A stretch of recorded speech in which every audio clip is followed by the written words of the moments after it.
Hi everyone, this is Apolonia, Creative Director of Midnight Oil, and today I'm going to walk you through my creative process and give you a behind the scenes look of what a creative does when making graphics. Hopefully this will inspire you and give you some insight as to how you can incorporate this within your own practice. So I like to begin with researching the client. We're going to work with Jarlings today since they are a staple of the CU community and I worked on graphics for them last year in Midnight Oil. So I like to start out doing a quick little search on Google just to get an idea of what the brand is, maybe visit their website, check out what they like to post online. So we're currently scrolling through the website and it looks like they want the focus to be primarily on the product, which is the custard. They include some quotes from customers, so I think that the customers are very important to the experience of this business. They really want to highlight what people in CU think about them. Cool. And they really like bright colors. So we're going back up. I'm going to check out maybe their Facebook. Okay, so we see the iconic tile here in the background. That's important. We see that they have won the award for Best Ice Cream Frozen Yogurt. So that's really important. When we worked with them last year, they brought this up. There's a link to the article. Cool. More photos of product, more photos of the custard, bright colors. Okay, let's see if they have anything else. They have a Twitter. I did not know that. Okay, more bright colors. They're very grateful for the community.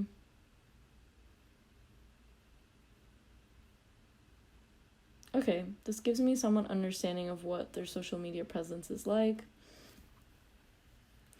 All right. Next thing I like to do is go to Pinterest.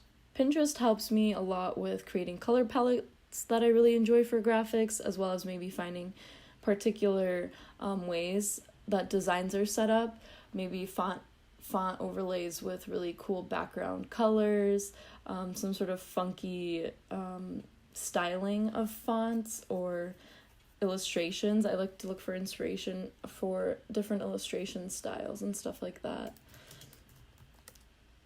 Let's look up ice cream.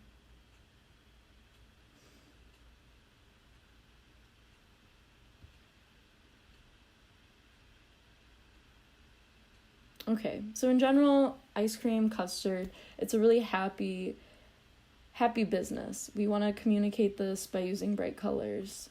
I'm going to look up ice cream graphics. Yeah, that's to be expected. We see a lot of pink, a lot of orange. Cool. So by using Pinterest, you can actually create what is called a mood board. You're gonna save images that really inspire you, or like you want to focus on that image. For example, a color palette that you really enjoy. If it's in some sort of poster or like a photo of nature, you can then pull that up in Adobe Illustrator and like pick the colors from that photo, which is really cool. So you want to save stuff like that. Let's see. Oh, I think this is super cute. I would definitely put this on my mood board if I was making one right now. I'm going to pull up the one I made last year so I can show you guys. All right, very cool. So I like to use Pinterest for that. Don't mind my desktop. It is a little bit messy. All right, so this is the mood board I created last year. As you see, we have some photos of the actual business itself, and some photos of colors and patterns that inspire me, as well as illustration styles. You can see that the iconic tile is here. So what's really important about the iconic tile is that it inspired me in my graphic to recreate this background and incorporate it, since it is really important for Jarlings as a staple of the community. It is the iconic look of the actual brick and mortar of the business. So it was really cool to be able to put this mood board together and have it inspire my graphic, which I will be pulling up right now. Yeah, so I'm gonna open up the Illustrator file. Basically, I was creating a general social media graphic, which is, this is also a helpful tip. When you're making graphics for specific websites and specific social media platforms such as Instagram, you want to make sure you're making them in the right size. So Instagram is square. Instagram will be 1080 by 1080 pixels. And you can create mood boards that are specific pixels wide and tall. And then when you're making a banner for Facebook, for example, that's going to be 1920 by 1080, which coincidentally is the size of a computer screen. So that's how you would design also website layouts as well. So in this design, you can see that I incorporated, let's go to presentation mode. You can see that I incorporated the tile in the background. The color palette is a little bit more muted because I wanted the focus to be on the specific font of the flavor of the week. So the idea behind this graphic being that the font is changing, the graphic itself stays the same, but the font is really funky and representative of the flavor. Even the color matches it. So this is what I chose for Butter Pecan. All right, let's show you a few of the other ones that I created. For example, this one would be cake batter.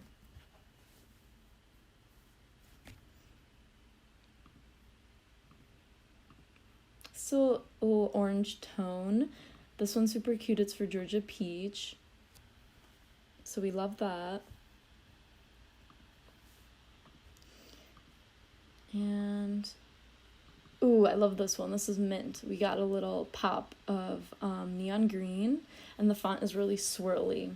It just represents what I feel that mint tastes like, but as it would look like, if that makes any sense to the creatives out there. Cool. Let's actually pull up the Jarlings Instagram so I can talk a little bit about that.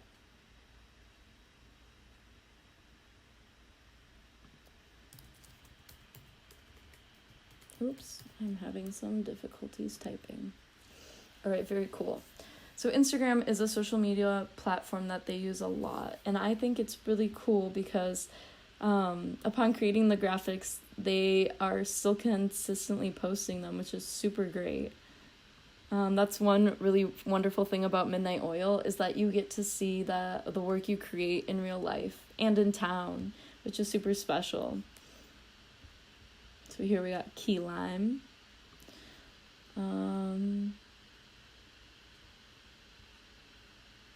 Yeah, this one's red raspberry. Also, another fun graphic I did for them was for their giveaway, which was this one, and it got a lot of traction on social media.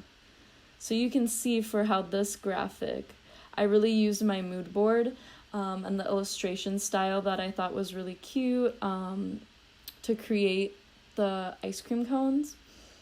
And I used this color palette that was really joyful, but also blue focused, since that is one of the main colors that they use in the branding. I used a nice cursive script for the Jarlings custard cup on the bottom to make it more homey and welcoming, while the rest of the design is a little bit retro, since that is what Jarling's aesthetic is like. So that's all that I have for you today. Basically, what you want to do when you are making graphics is to research the company, make sure that you are familiar with their branding, I'll pull up the brand guide that I have for Jarlings just to show you. I actually recreated it because I thought the one I found was really difficult to read. So you want to be familiar with what the company wants. So basically, Jarlings really likes bright colors and focusing on the community and a sense of family and hominess with their graphics and their overall brand image. You want to use their tagline, and these are the brand values that they have, which if you read through it, it's basically what I've been talking about this whole time.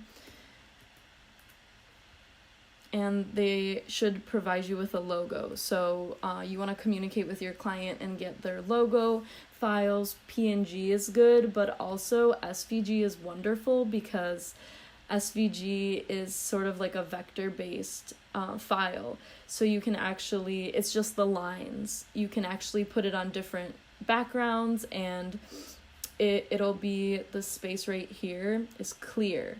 So if you use a PNG, then this whole shape will be one color. That's why we prefer the actual raw file of the logo if you can get your hands on that. Sometimes you have to recreate logos, and that is not the most fun experience.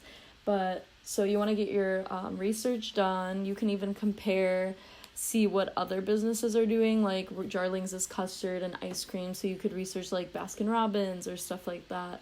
You want to get your assets, so logo, maybe they have an existing color palette for you to use, the font that they like to use, and then you want to create a mood board, which you can use Pinterest for. And that's a really good resource that you can use to grab some images that really inspire you as a creative. And once you do that, you can use Adobe Illustrator, or some people use Canva to actually create your graphic. And then once you do that, you obviously want to send a version over to me so I can look it over. And then you're going to send that out to your client, and the client might like it or they might not, and you might have to do edits, and that's totally okay. Designing graphics is a process. It's kind of like a circle. You keep going. I'm talking about it more linear in this demonstration, but graphic design is really reworking things. Finding out what works for you, what works for the client, and finding a good middle ground where you can both be happy with the end result. So hopefully I helped out today by inspiring you and giving you some tips and tools you need to create those really great graphics this semester and for the rest of the year in MO. Thank you so much for listening. I hope you have a great rest of your day.